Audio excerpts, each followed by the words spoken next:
Hey team, Michael McCarthy here, and today we're going to talk about outliers. In most data sets, you should expect to find an outlier, so you should always look for outliers.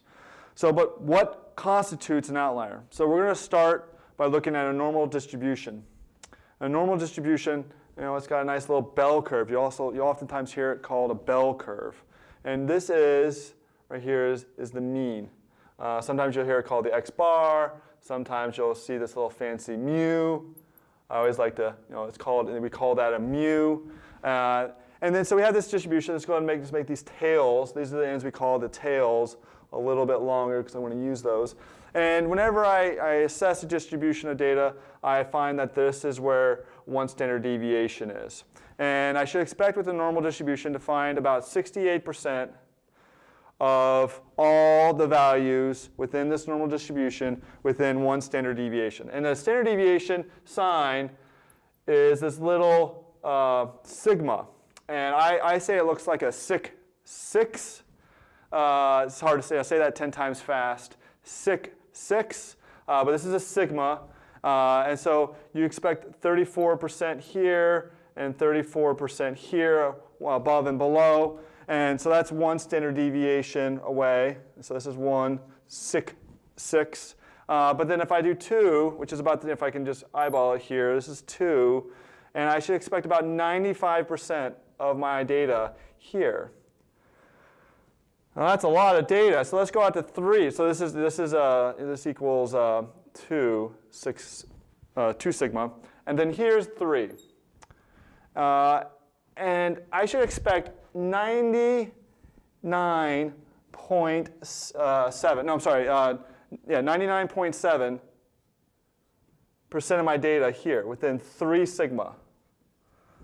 Well, that's a lot. So in most disciplines, this part right here, this 0.3 right here, this is the part that I'm most concerned about as an outlier. Anything over here, anything that's beyond those 3 standard deviations. Now, some disciplines, they like to look at 2 standard deviations.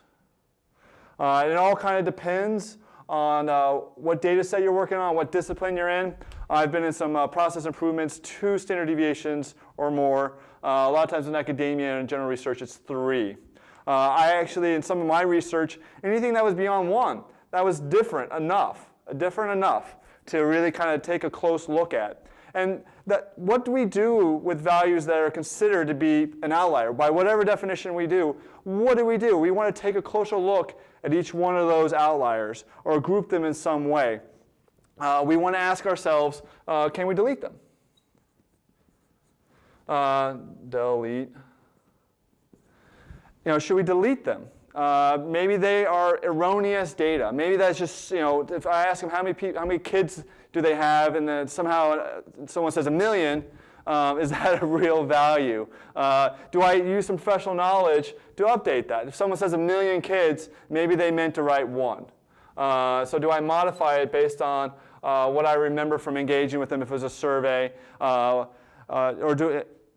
another option is to decide maybe these people just aren't part of the population. They found their way into this sample I took, but they're actually not part of the population I'm trying to understand.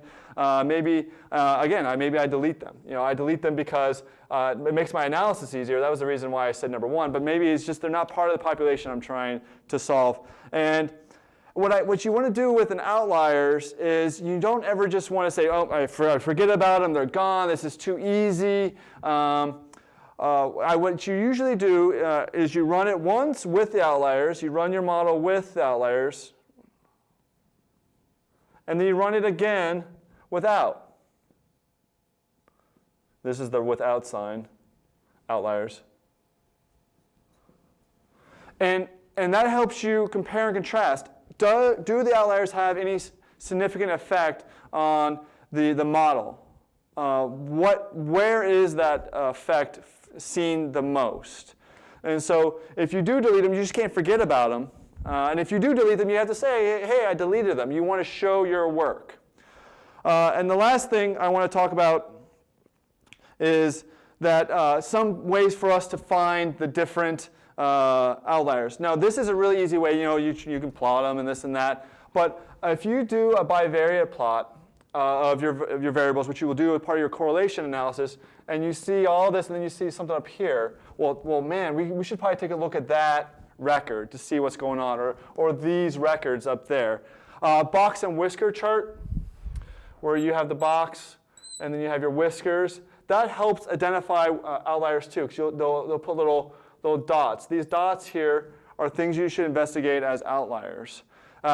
So these are different ways to visualize outliers. Another one that's also very, very helpful that helps you understand the Z-score is the number of standard deviations is the Z-score. The Z-score helps you measure how many standard deviations you are from the mean. It'll have a positive or negative value. Positive means you're way above the mean. If it's negative, it means you're way below the mean. And if you get something that's 2 to 3, it's beginning to become an outlier. If it's 3 or more, outlier. So that's a way for us to kind of begin to assess our data. Where does it fall? Is it really nice and tight within our normal distribution? Is it normal? How many standard deviations are the records away from the mean? And then when we have an outlier, what do we do? Do we delete it? Do we modify it? Some other things we can do is we can transform it if you feel that's appropriate, but a lot of times that's very, very tricky, introduces a lot of bias. So that's what we do. We identify it, we see if we need to solve or remove, do any sort of treatments with it, and then we run it both ways. Always run it both ways, with the outliers you identified and without, and that way you can fully understand the model that you've made. Thanks for watching.